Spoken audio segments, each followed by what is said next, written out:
Let me tell you about how the internet tried to embarrass me. So I recorded this whole 15-minute video, went over everything I wanted to talk about. Boom. My friend called me like, girl, we can't hear you. So we're starting off well today. And I was supposed to go to an event today, got all dressed up, put makeup on. I'm not even like a makeup person, but I was supposed to do headshots. I was supposed to go to a real estate event today. Guess what? Sound like I got COVID. Sound like I'm about to cough up a lung. I didn't want to get anyone sick. So I said, I'm just going to stay home. So instead of staying and like going outside and getting someone sick, staying home, try to record a video embarrassed me. So now I'm here. But it's okay. We're starting off well today. What's today? Sunday? Look, I need to go over some business stuff that I have found when it comes to, how to get your business out there. I know a multitude of entrepreneurs. Everybody's got a skill, everybody's got a trade, and everyone has something that they're trying to promote and they're trying to get their name out there. And they don't really know, okay, where do I start? How do I do this? Well, one way to really get your name out there is using the federal programs that have been created for people like you, people that have a trade, have a skill, and they just want to share it with the community, and they want to make money from it, and they want to make money by doing something that they love to do. So today I really want to focus on the Small Business Administration and federal programs that have been created just for people like you and I. So without further ado, I'm going to share my screen.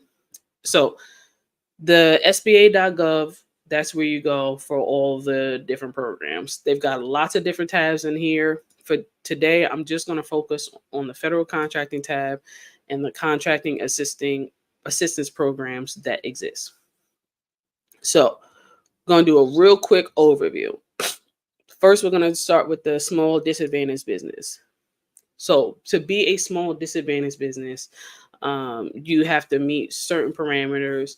Just because you don't make as much money as you want does not mean that you are automatically a small disadvantaged business. And there is a lot of paperwork that is associated with small disadvantaged business. But first, I'll talk about the pros. The pros of being a SDB or identified as a SDB is 10% of all federal contracts, which equates to about $50 billion. $50 billion annual is giving to and set aside for small disadvantaged businesses. Now, while it is a federal identification, this federal program, as most things, is run through your local municipality. So usually it's going to be at the state level where the state is going to have and run through this SDB program. So you might hear things like CBE and say, okay, well, I'm already identified as a CBE in the District of Columbia. Does my business qualify as an SDB? That's not necessarily, and you've got to go through the federal program in order to identify as an SDB. So CBE is for District of Columbia. MBE is for Maryland. Your state has its own three or four letter identification. All those things are at the local level, but for federal SDB, different application, but it's going to be ran through your state. So for a small disadvantaged business, your firm must be 50%, at least 51% owned and controlled by one or more disadvantaged persons. Disadvantaged person must be socially disadvantaged and must be small according to the SBA's small size standards. So for most of us, we're going to qualify when it comes to the size. Now, being disadvantaged, you got to make sure that your paperwork is in order. So if you have ran through a lot of like your finances through, friends or family or just, different business entities, or you haven't been reporting income, and your business has been in practice for 5, 6, 7+ years, well, that's not really going to fly. You got to make sure that all your paperwork is straight. Everything is in your name or the actual owner's names, and that you qualify as disadvantaged. There's a lot of documentation that goes behind all of these programs, and we'll kind of get into that on another day. But first program, SDB, being a small disadvantaged business, can definitely benefit you. Next one is the woman-owned small business. First thing I want to cover is you don't have to be born a woman to be identified, or for your entity to be identified as a woman-owned small business. If you identify as a woman, if once again paperwork is in order, ID card reflects being a woman, then your business can identify as a woman-owned small business. Just because you are a woman does not mean that your entity is a woman-owned small business. You have to go through the documentation, you got to go through the process, and literally go back and forth with the federal government to make sure everything is aligned so that your entity can be identified as a woman-owned small business, also known as WOSB. They also have an EDWOSB, economically disadvantaged woman-owned small business, and your business can qualify. I want to just get something like straight off top. This is not as simple as giving them your birth certificate and your ID card and saying, boom, I'm a woman. Like, we should be good, right? Absolutely not. I would say that for my application, I submitted like 30 different documents to say, hey, I am who I say I am. I own the percentage of this business that I say I own. I make the day-to-day decisions. I run operations. I do the hiring and the firing, all of these different things, to just say, hey, can you please identify my business as a woman-owned small business? And even with that being said, this process for WOSB identification, it said 8 months to actually go through that process, and for the federal government to look over all the documents that you sent, to make sure that these are verifiable documents, and just kind of go from there. So you got to set aside time to get any of these identifications. For the SDB identification, that application takes about 90 days. So WSB, we're looking at about 8 months, or EDWSB as well. And then for SDB, small disadvantaged business, we're looking at about 3 months. For veteran programs, so you can identify as two different things. You can be a veteran-owned small business, which is a VOSB, or you can be a SDVOSB, which is a service disabled veteran-owned small business. I'm 100% disabled veteran, so I applied and I got it. Now, what I have experienced personally is out of all the programs and all the certifications, the vet certified programs, they're quick because they essentially use your VA documentation to say whether or not you're a veteran. So just to be a veteran-owned small business, all you need is a DD 214 that says, yes, I'm a veteran. Yes, I was honorably discharged, or general discharge under honorable conditions, and then you kind of go from there. They don't push back too much. As long as your documentation is in order, you got an operating agreement, then they pretty much let you fly. So this program, it says it takes 90 days. I've gotten it back as quick as like 10 days because I knew the process, I knew what to upload, and I was straight. Maybe 3 weeks, depending on who's looking at your application, but it really doesn't take a long time for the vet certified specific documentation and identification. For 8A, so you'll hear 8A when you're talking about federal contracting. I would not worry about this too much if you are new to federal contracting. 8A identification is specifically when your business has been in operation for 2 years and you have 2 years of documented and verifiable business with federal contracting. So it's not just you've been in business and you've been, doing business with people at the state level, but do you have federal contracts? Can you provide those contracts? And then do the people that say you did business with, or do the people that you say you do business with, do they want to do business with you? How's the experience? So on and so forth. Once you get the 8A identification, another kind of group of individuals and group of opportunities opens up to you.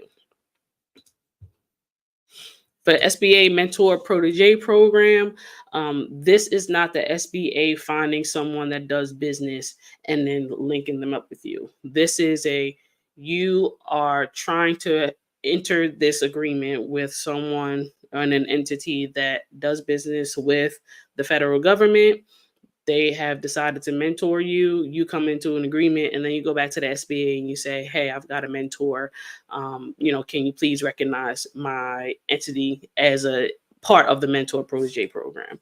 So it is a lot of legwork on your part. You come to the agreement, you go to the SBA, you register that agreement with the SBA, and now you are recognized as part of the mentor protege program. Joint ventures, there's power in numbers. So if you have businesses that have been doing business with the state or federal government, or maybe they're just at the state level, maybe they've got a couple of contracts, and you think that you two can join forces because maybe you have identifications that that entity doesn't have, and you want to work together, then you can enter into a joint venture. Sometimes it definitely benefits people to bring together both of your capabilities, and just try to get this money, because at the end of the day, 100% of zero is zero. So joint venture is something that allows businesses to compete together for government contracts, and it will benefit both of you. The last program I'll go over is the Hub Zone program. So Hub Zone stands for historically underutilized business zones. So a hub zone is specifically for businesses that perform a majority of their day-to-day operations in historically underutilized business zones. And for this, it's really simple. If you are working, for example, out of your home, or in an office space, then you just go to the map and you see if your address falls into that location. So we're going to go to the Hub Zone map, and we are going to enter in an address. So for this, I'll enter in one address that I know exists. I type it in, the Hub Zone map finds it, and then it'll tell you on the right-hand side, hey, this is the address you entered in, if it qualifies as a Hub Zone location or not. Fairly simple as far as finding out if the address that you do business at falls into that category. And then, of course, you've got to go through the Hub Zone website and then go through the application process. And if you have employees, you have to make sure that a majority of the employees for your business also operate out of Hub Zones. So if they're operating out of their home and their home does not fall into the Hub Zone area, then your business is not going to be able to apply for the Hub Zone identification. Now, if you have an employee, but you find a local office and that office falls into the Hub Zone, well, now you go back into hey, my business can qualify for this Hub Zone identification. So it really just depends on, what your priorities are. And at the end of the day, you can get all of the identifications and certifications that I have explained to you and more. Each Department of Education, Department of Transportation, Department of Homeland, whatever, everyone is going to have their own system, their own identification process, and their own programs that you can enroll in. But you have to be able to get out there. You have to know, where are these people meeting, and where is it that I need to put myself, and where do I need to put my business on the map, and how do I put my business on the map? The biggest thing that I could recommend to you is probably like a Chamber of Commerce. So I'll go to the PGCOC. So I'm a part of Prince George's Chamber of Commerce. And in PG, they'll say, hey, these are the events that are coming up.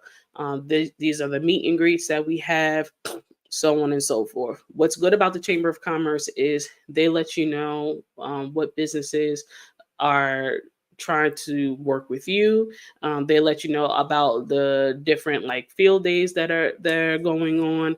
If there is like a local summit of some sort, then they'll say, hey, this summit is specifically for women-owned small businesses. Like if we're trying to find you, then that's where they'll publish it. For also, they might have like a Department of Transportation day where they'll say, hey, Department of Transportation, they are sending out, these amount of bids on these specific areas. If you think that your business can either prime it and can lead a project, or maybe those contracts are going to have some type of set aside. When I say set aside, they'll have 10 to 25%, for example, that's going to be set aside for women owned small businesses, veteran owned small businesses, or just small disadvantaged businesses. And hey, a percentage of this contract is going to have to go to these entities. This is how you can partner with these primes and then try to go after these contracts. If all of that is like foreign to you, it's because you probably haven't put yourself out there, probably haven't, went into some type of chamber of commerce, and haven't put yourself on the mailing list for a lot of these departments. If you don't know where to start, I would start with Chamber of Commerce. Look at the local Chamber of Commerce in your area. For DC, like it might be, what is it? Greater Capital Area Chamber of Commerce, I believe it is, or Greater Washington Area. That's what it is. Greater Washington Area Chamber of Commerce. Any type of Black Chamber of Commerce, or there's a Hispanic or Asian Chamber of Commerce. Like, find the Chamber of Commerce that you best identify with, most closely identify with. Sign up, pay the money, join for a year, and see how many opportunities come to that Chamber of Commerce. You can be a part of multiple. You don't have to be a part of that specific group that is in that name to be able to sign up, because maybe one Chamber of Commerce benefits you more than the other.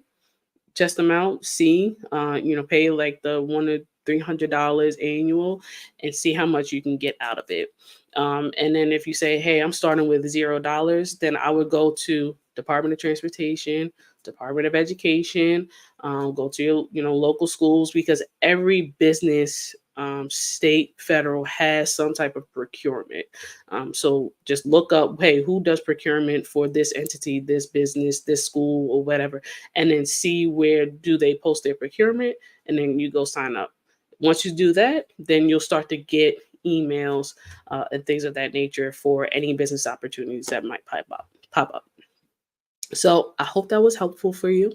I hope that you can hear me this time. That would be helpful to me, so that I don't have to record this for a third time. But over the next course, next few weeks, few months, I'm going to go over and I'm going to really kind of break down the benefits of each one of these programs, and then the requirements of it. And hopefully I can help somebody out. So I hope you all have a wonderful day. I'm going to go wash my face and eat some chicken, and I will talk to y'all later.